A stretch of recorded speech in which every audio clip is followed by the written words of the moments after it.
Hello. Yeah, so this is going to be a quick tutorial on getting started with this Next.js API app. I kind of built off of the first Node boilerplate that I made a couple of days ago, and I added Next.js. So what Next.js essentially does is it lets you create like an easy React app that then you can run alongside with your server, like at the same time simultaneously.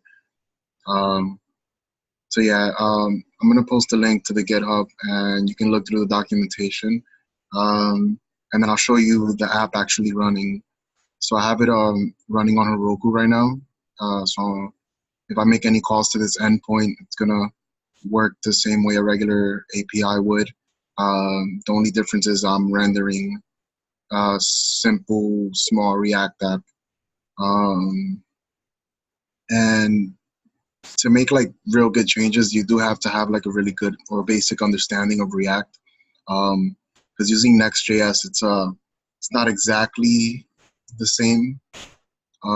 There are like some key differences that you are gonna have to like maybe make on your own, or maybe I'll make a tutorial on doing some simple changes. But you can use the boilerplate that I made, the web template, and that could help you get started making something. So yeah, let's get started. First thing you want to do is you can fork or clone it. I'm just going to download it and get started from there.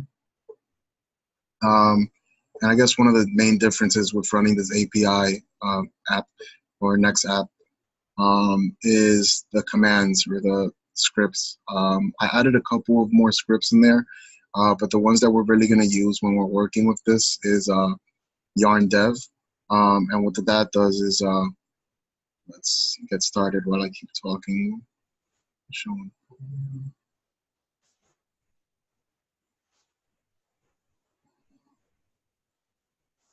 All right. So, I mean, yeah, first thing you want to do is install yarn.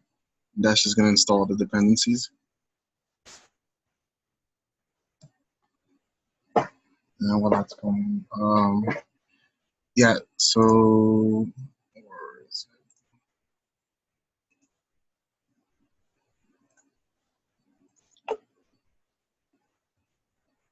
Yeah, so we're going to use yarn dev or the command dev to kind of just get the app started. So what it's going to do, it's going to build the app.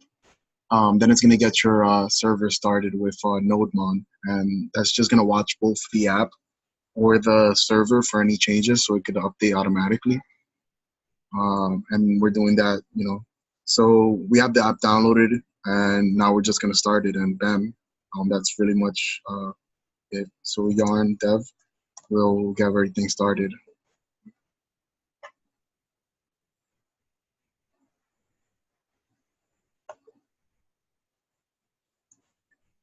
And once that's going, we'll be able to just open it up.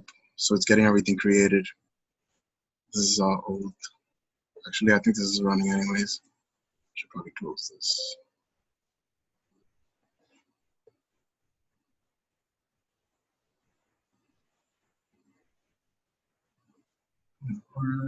All right. So what it is just built the Next app, and then it's going to be watching for changes, and then it's all running on localhost 4000.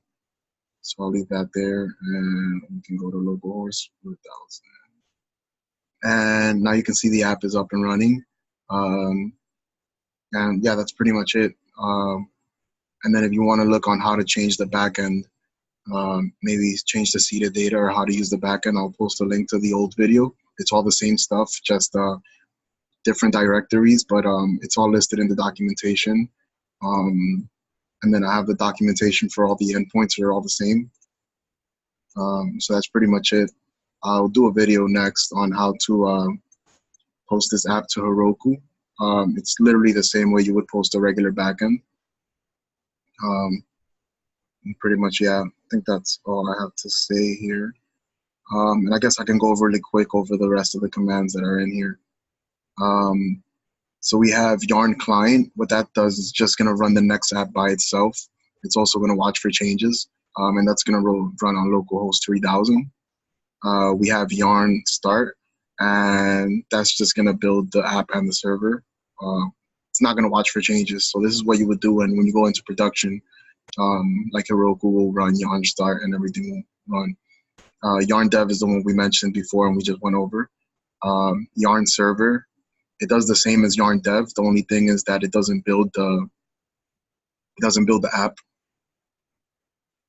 It doesn't build the app. So in order to get it working, you might have to run yarn build, which is going to build the app first, and then you're able to run yarn server, and it'll do the same exact thing as yarn dev.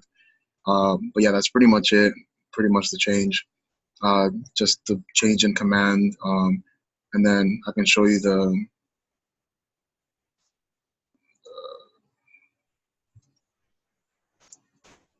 Let's see if I can run this. Let's close this.